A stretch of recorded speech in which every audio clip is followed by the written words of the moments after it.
નમસ્કાર. અત્યારે આયશાબેન કોચ છે અને દીકરીઓ અહીંયા છે અને મોટાભાગની ગ્રામીણ વિસ્તારની દીકરીઓ છે, પણ એમનું જે સ્ટેમિના છે એ જોતે એવું લાગે છે કે ખરેખર જબરજસ્ત કોચિંગ છે ને એમનો ઉત્સાહ પણ વધારે છે.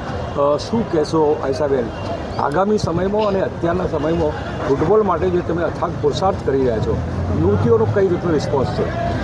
રિસ્પોન્સ સર એવું છે કે જ્યારથી આ ગર્લ્સે અહીંયા જોઈન કર્યું છે, ટેકનિક એમની પાસે નહોતી પણ સ્ટેમિના ફૂલ હતો.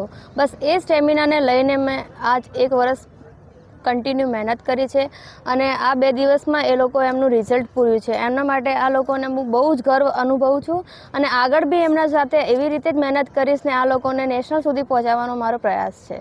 તમારા હેડ કોચ ગિરીશભાઈએ કીધું કે અમે લોકો ખાસી મહેનત કરીએ છીએ અને એમના તરફથી પૂરો સપોર્ટ છે. તો આગામી સમયના અંદર ગુજરાત અને ઇન્ડિયાની ટીમમાં આપણી જ દીકરીઓ રમે એ દિશામાં શું પ્રયાસ કરશો? બસ એના માટે અમે એ જ પ્રયાસ કરીશું કે ગુજરાત લેવલની જે પણ ટુર્નામેન્ટ છે અમે વધારેમાં વધારે તેમાં પાર્ટિસિપેટ થવાનો ચાન્સ લઈશું અને ત્યાં મહેનત સ્ટોપ કર્યા વગર કન્ટિન્યુ આ લોકોને ત્યાં પ્લેટફોર્મ મળી રહે અને સારું એવું ફ્રેમ બને એનો સખત પ્રયાસ કરીશું. પેરેન્ટ્સને શું કહેવા માગશો? કારણ કે અત્યારે પુરુષ અને સ્ત્રી સમોવડી બની છે, બિલકુલ ખભેથી ખભો મિલાવીને ચાલ્યા. એટલે અત્યારે જે લોકો અત્યારે ઘણી વખતે ડરતા હોય છે, એ પેરેન્ટ્સને તમે શું કહેવા માગો છો આ જામાજ દીકરીઓ માટે? આ બધી છોકરીઓના પેરેન્ટ્સને હું એ જ કહેવા માંગીશ કે છોકરી એટલે છોકરાની કમ્પેરિઝનમાં હોય છે. એમને સપોર્ટ કરો, થોડો ટાઈમ આપો અને એમના મહેનત પર વિશ્વાસ રાખો. આ એજની છોકરીઓને પહેલાં તો પોઈન્ટ મળે છે કે એમના વિવાહની તૈયારીઓ કરે છે, એમનું કરિયર જે ફ્યુચર છે સેટ કરવાનો એ લોકોનો પ્રયાસ છે, પણ ઘરવાળા તરફથી રિસ્પોન્સ આવતું નથી અને એ માટે એ લોકો એમના ટેલેન્ટને ત્યાં દબાઈ જાય છે. તો પેરેન્ટ્સને મારી એ જ વિનંતી છે કે એ લોકોને સપોર્ટ કરો, વિશ્વાસ રાખો અને એમના જે સઘન પ્રયાસો છે એમાં થોડો ટ્રસ્ટ રાખી અને એમના સ્ટેજનો થોડો આગાસ બનો. તો અત્યારે મારી સાથે છે દીકરી. બેટા, શું નામ તમારું? મારું નામ બાવલી છે, ફાલ્ગુની છે. ફાલ્ગુની છે. અને કેવું લાગ્યું ને તમને કેમ એકદમ ઈચ્છા થઈ કે મારે ફૂટબોલ રમવું છે? હું ફર્સ્ટ ટાઈમ જ્યારે આ કોલેજમાં આવી ત્યારે હું ફર્સ્ટ ટાઈમ 2023માં જોઈન કર્યું હતું. ત્યારે અહીંયા ફૂટબોલ જોઈનિંગ મેં દેખ્યું કે અહીંયા ઘણી બધી ગર્લ્સ રમી રહી છે, તો ત્યારે મને પણ ઈચ્છા થઈ કે હું પણ અહીંયા રમવા આવું. ત્યારે હું પણ અહીંયા રમવા આવી અને મને થોડો ઘણો કોચનો સપોર્ટ મળ્યો. તો અમને શીખવાડ્યું કે અહીંયા જોઈનિંગ કરો, ફૂટબોલ સારી ગેમ છે. તો અમે અહીંયા જોઈનિંગ કર્યું. પછી અમને આયશાદી મેમ મળ્યા, મતલબ કે અમને શીખવાડ્યું કે તમે ફૂટબોલ આ રીતે રમો, આ રીતે રમો. પછી એમનો સપોર્ટ અમને એટલો મળ્યો કે અમે આ ડિસ્ટ્રિક્ટ જીતીને પણ આવ્યા. શું નામ બેન તમારું? મારું નામ પરમાર અંજલિ છે. એકદમ શોખ થયો ફૂટબોલનો કે કઈ રીતે તમે આવે અને કોચ કઈ રીતે તમને કોચિંગ કરે છે અત્યારે? પહેલાં હું કોલેજમાં આવી ત્યારે મેં જોયું તો ગ્રાઉન્ડમાં ઘણી જ બધી ગેમો ખેલાતી હતી, ત્યાં ફૂટબોલ પણ ખેલાતું હતું. તો મેં પહેલાં 6 મહિના તો મેં ખાલી દેખ્યું જ કે ફૂટબોલ ગેમ ગ્રાઉન્ડમાં ચાલે છે. તો પણ મને બી ઈચ્છા થઈ કે હું પણ ફૂટબોલમાં જોડાઉં અને હું પણ મારું કરિયર બનાવું આગળ. તો પછી મેં ગિરીશ સરને મળી અને વાત કરી. પછી મને ફૂટબોલ મેં જોઈન કર્યો. એના પછી અમને આયશા મેમ મળ્યા. આયશા મેમને અમને ઘણું બધું ફૂટબોલમાં શીખવાડ્યું.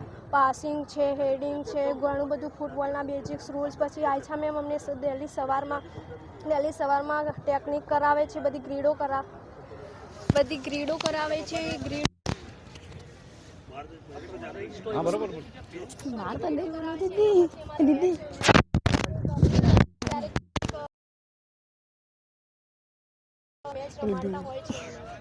કેવું લાગે છે તમને ગ્રાઉન્ડ પર બધી જ દીકરીઓ ઉતરે છે ગ્રાઉન્ડ પર, કેવું લાગે છે?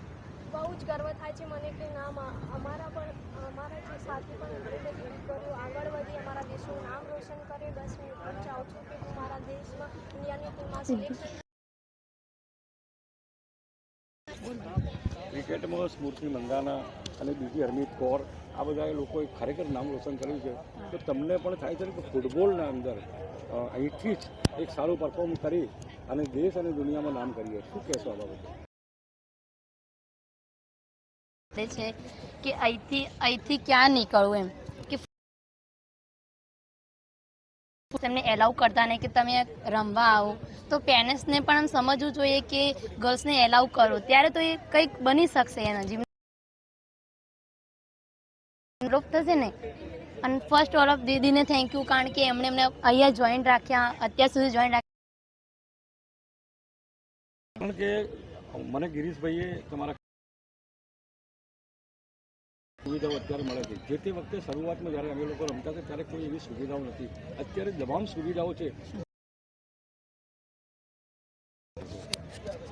આ સુવિધાનો સર અમે સારી રીતે ઉપયોગ કરશે અને એવું લાગે તો ઇન્ડિયન ટીમમાં પણ અમે રમવાનો પ્રયત્ન કરીશું. શું નામ આપણું?